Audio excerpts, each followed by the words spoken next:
Hello guys, so welcome to today's show. My name is CHUKS and you're on GFL TV, the home of football. So if today not the first time you see our program, we want to bring you the latest Arsenal news updates as they drop all over the world. So for now, I am going to start with today's show.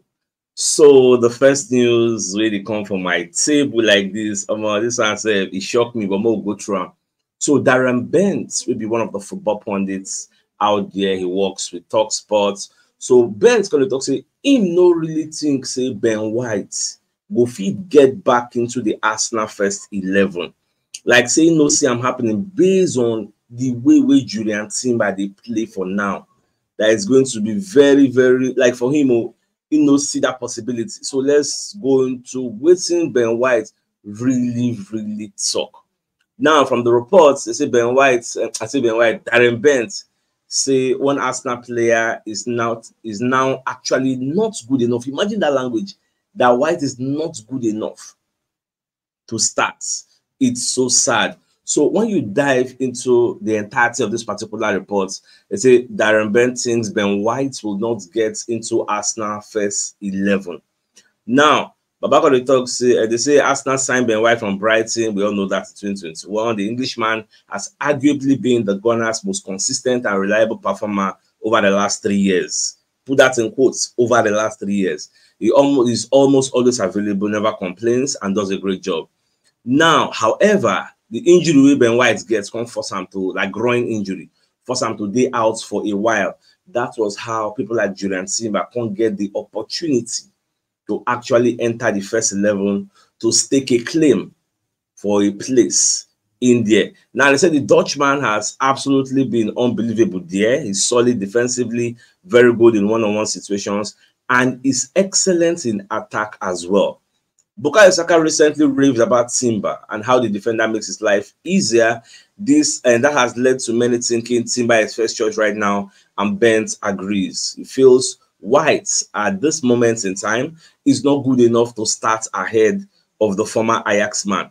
Okay, and how this thing happen now? Because Andy Goldstein will be one of the pundits at TalkSport. They ask Daren B whether Ben White will be in preferred right back if Ricardo Calafuri starts on the opposite side, which is the left side. So Ben replied on TalkSport, no, Simba would be the one at the moment. Now, this brings me to ask this pertinent question.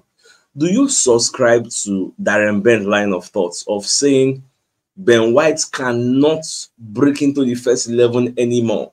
Say we'll just throw him, Timber will just continue like that. Because for me, I think we are too quick to forget how good Ben White did. Just this small injury now, we don't cast aspirations. Ben White, I don't know of you or me, Ben White, say, if this guy they play, Baba, and they get confidence, and nobody feel like a pot of soup for that right wing going there. That confidence is mad for where I did. I just get that belief, say, nobody who is this son, which mention that winger, we say, you go meet Ben White, you go the fear, say, this one go keep Ben White or you go finish Ben White.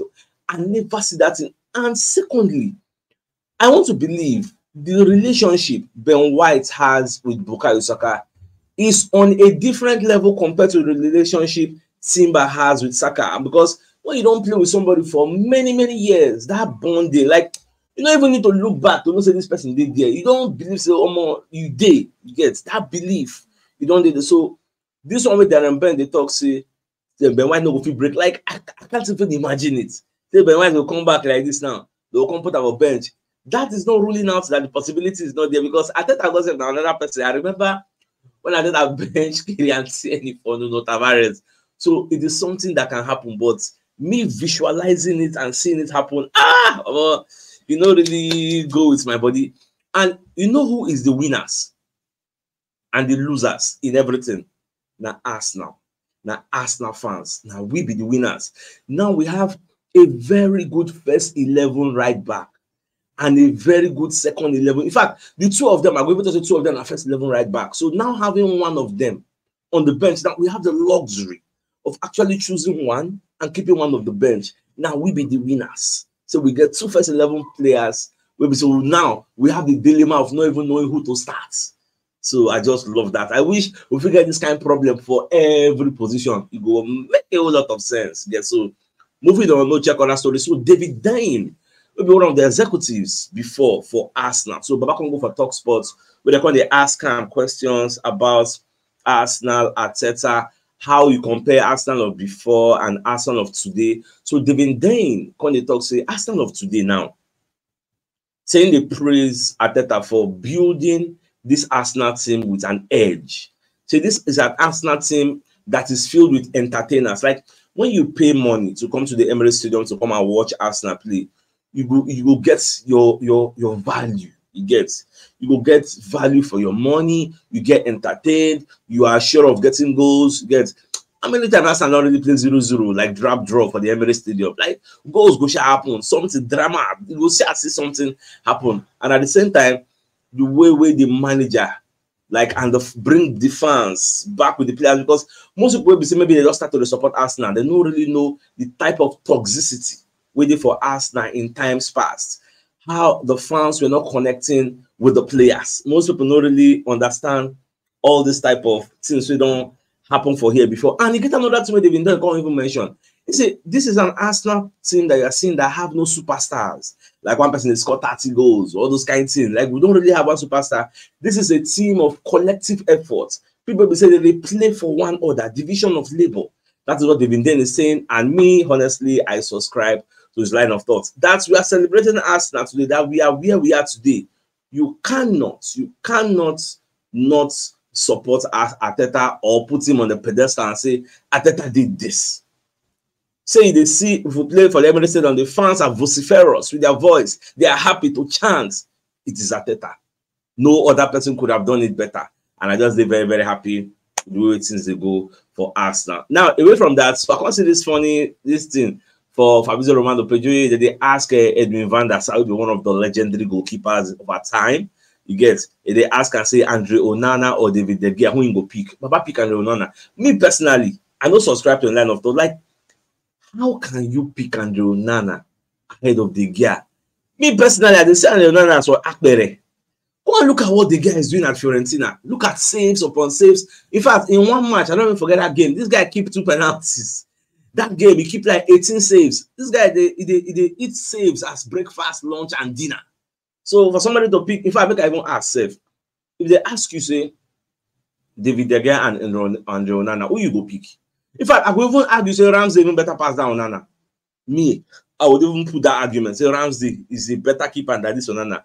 In fact, I they pray anytime when they play man, you know Onana did it. That's why all these small teams, they feel easily score against Manchester United. And they're keeper.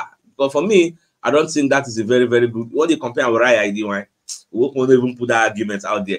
Now, this one are for England. So they say, according to BILD, that Thomas Tuchel is now in active talks with the English Federation to become the newest English manager. You get so the newest head coach. You know, say Lee Castley, that one an interim position in the, and even what do they call them? TNT Sports. They also shared this story. Many people don't carry this story, so we never really know how it be. But I think Tuchel is going to do fantastically well for England. Made them recruit him.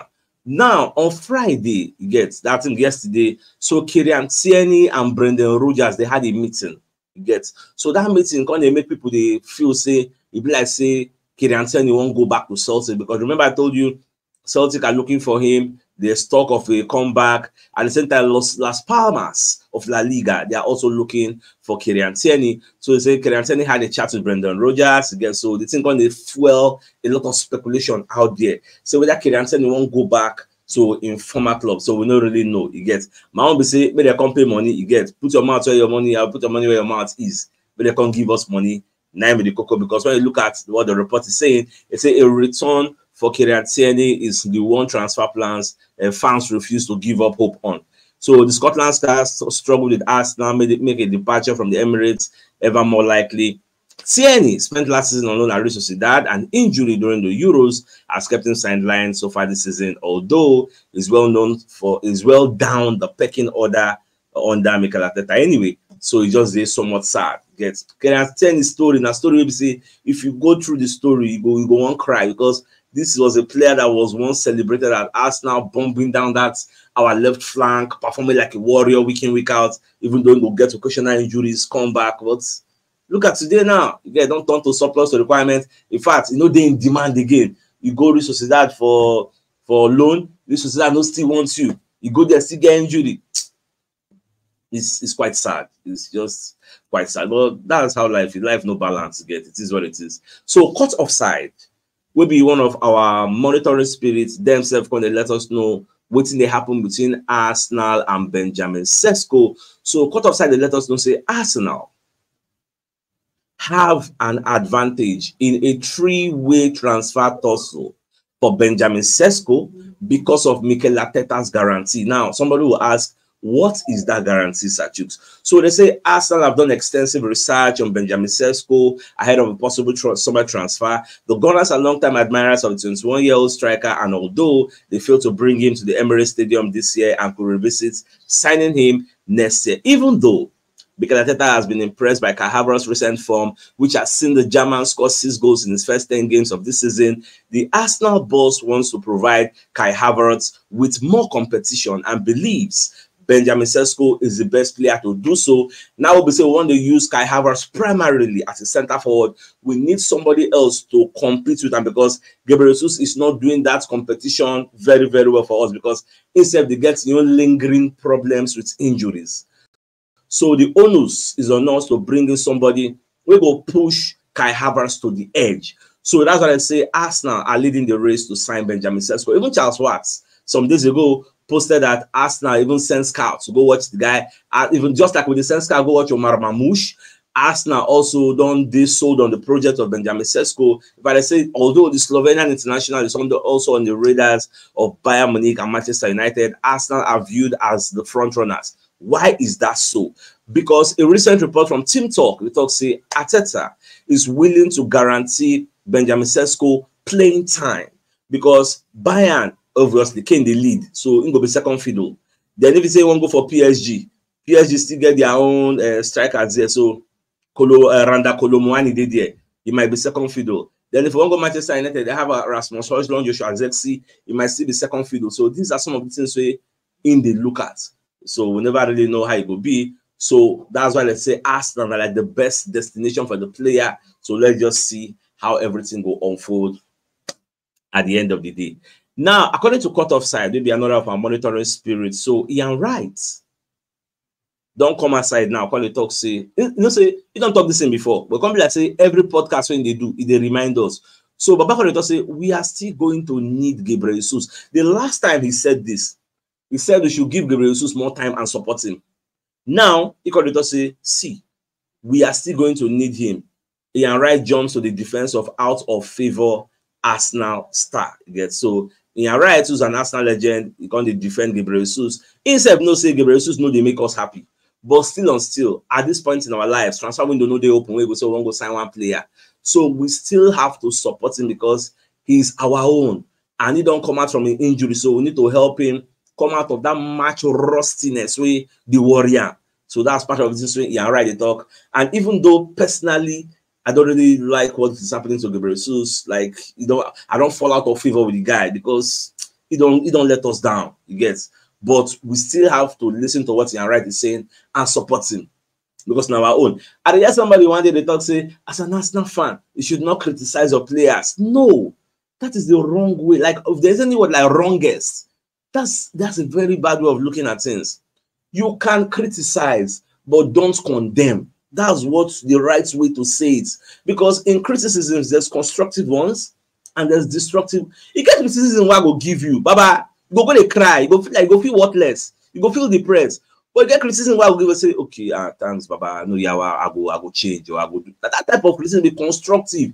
Nobody will put person down. Just like say you get picking with the way they do it for school. They call it, oh no, they can't see your mates. That one at this story they condemn now. But when you feel okay, I know you tried, you did well, you can try again. Enroll a lesson teacher. So that be constructive. Constructive is just to help you, make you a better person.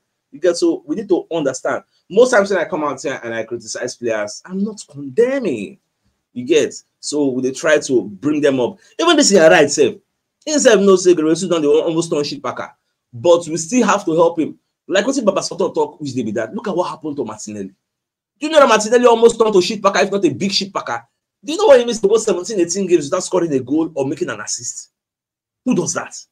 But see the way we say, We criticize the guy. Yes, we criticize him, but we never condemned him. We criticize him. Even at that steps the plan for games. Today now, Martinelli has turned his life around. He's not scoring goals, giving assists. Yes, our prayer and making continue in that trajectory or trajectory, if you like. So now, so it just be so more just let's sleeping dogs like. So Daren Benz come and they talk about Ricardo Calafiori. They give him feelings known about Ricardo Calafiori. So they say Benz means feeling clear on Arsenal star Calafiori. So what did what does Daren Benz say? Now, football pundit Daren Benz has weighed in on Calafiori's performances, labeling the Italian defender as a hit for Arsenal so far. Benz, speaking on TalkSport, emphasized the player's technical skill and athleticism, noting how these traits make him an asset across multiple positions in defense. Calafiori's ability to play left back or left-sided centre back while also being comfortable in possession has stood out in particular for me, you get, and for Ben White. That is why versatility is key. Before I assign player, I think I'd like to look what can you do, you get, because injury will stay happen for the squad. Now, Ben's going to say when he has played for Arsenal, he has been brilliant. Ben said defensively in one-on-one battles, he has been strong. He can play on the left side or centre half or left back, and is comfortable in possession. He was also good against PSG. He's a monster, and I started to subscribe to that line of thought. Although Ben White's going to para say, you get what people really talk about Bukayo Saka, we no really like. So now, when you read the report from TBR, what did people say about Saka? So now those when they compare Saka to other players, they say Saka don't do this, Saka don't do that. Ben's going to let them know, say, see, this Bukayo Saka when they talk about, this boy has nowhere to improve again. He has nowhere to step up to because he has been delivering season upon season. And this is the same thing, this person talk as Calvin Phillips, where they talk say between Phil Foden, Cole Palmer and Saka, saying go pick Foden first, obviously because in they play for Man City, go pick Foden. They come pick Cole Palmer. Cole Palmer said have Man City come out, so then get Man City relationship. Then they say go pick Saka third. And that one said, you pick Saka third, you can't talk say Saka they perform consistently in the last years more than all those people. So why put him third? Now the same way Daren B, that's why Daren B make this statement. Say, you just they mention all this about because this boy don't improve to the highest level. We don't know if we go anywhere again. Back to back years, back to back England best player of the year. We ain't want to improve goals and assists they deliver. In fact, for me, I would say the only improvements I would like Saka do now making the score more goals. That's all. Like score 20 goals per season or 30 goals. Because I know when they count goal contributions, like only goals 20, 25. That would be a very major upgrade for what's in me at the talk, because according to what's in Ben, the talk, they say it is not a case of Saka stepping up because he has been delivering for years. And moving on, they say we have been seeing it for season upon season, said Daren B. It annoys me because every single time people talk about Saka, whether it be England or be Arsenal, when it's Arsenal, yeah, there are other players that are better than him. And when he plays for England, what can we change in the England team? Palmer should play on the right, and you are like, have you looked at his numbers over the years? Are the numbers of Cole Palmer? What did Cole Palmer don't do over the years compared to Bukayo Saka? Saka's numbers are better than anybody's when you compare last 2 years, last 3 years. So they look people say they just start you get. Then at the same time, then Ben White's going to, I say Ben White, Daren Benz going to come outside and talk about Bukayo Saka. Say after this injury brouhaha, say make Arteta make sure say they rest this guy. Give him a break for crying out loud, because many things don't happen to this guy. You know, they talk say, okay, wasn't it yesterday for the evening show? I said, if they talk say Kai Havertz need break, Thomas Partey need break, Saka he don't need break. Why can't you write to the English chef and say, I beg, men are no verse. Nothing leave out this guy. Why can't you do that? You get. If not, be say, I don't want to make it be like say with a mislead English chef. But you talk say, I don't tell Saka make fake injury. You get just for them, so that they know go invite you. But I don't say managers no go. Some managers they don't have, but I don't say Arteta will always be truthful and honest. Get. So they say former England international and Premier League star Daren B has called for Arsenal talisman Bukayo Saka to be given a rest after his latest injury setback. Get. So if you come down to the quotation, they say for Saka, he knows his body. Ben said on TalkSport, I think he's intelligent enough, and I'm sure the medical staff back at Arsenal have probably said, listen, 60 to 70 minutes, come off. At the international level, I think he plays too much football for England. And when I say that, even friendlies, qualifiers, major tournaments, some kind of friendlies, they will say, Baba, when I use Cole Palmer, I know they are available, you get. And they say the Bruyne they do well. You get you go Belgium, from there they'll send them back, go fake one injury. Many men Ireland they do for Norway, go fake one thing. Many people they run am. So no self employ all these tactics, people they use them. I 1 year story with our star boy. So my dear Arsenal lovers, as soon as they watch us, don't forget to like the show. Don't forget to share our program. Don't forget to subscribe and follow us. We'll make our community today grow bigger and bigger. And as you do so, may God continue to bless you guys. So the biggest news of the day, not be the fact say Daren B's going to talk say as things stand now. Say him no think say Ben White go fit break into Arsenal first 11 again, because the only team by the play. Almost a team by the bow. So in fact, me I can't make an Arsenal. What do you think about waiting Ben's talk? Do you subscribe to the line of thoughts that if White come back, like obviously by against Bournemouth, he will don't come back. Say the guy will fit break into the first 11. For me, I think rotation go day. It will even help Ben White, but that guy don't play too much football. It will even help him now to get much needed rest. Don't be saying no, they good enough, but instead need rest. Even the team myself need rest. Instead don't play too much football. You get some, so it just be so. But what you wanna think about it, Ben's talk? So, my dear Arsenal lovers, I think the fine place for us to call the show an end. So that come your way later in the evening to give you the evening news. So then, thanks for tuning in. Enjoy the rest of your day. All right, guys. Bye bye.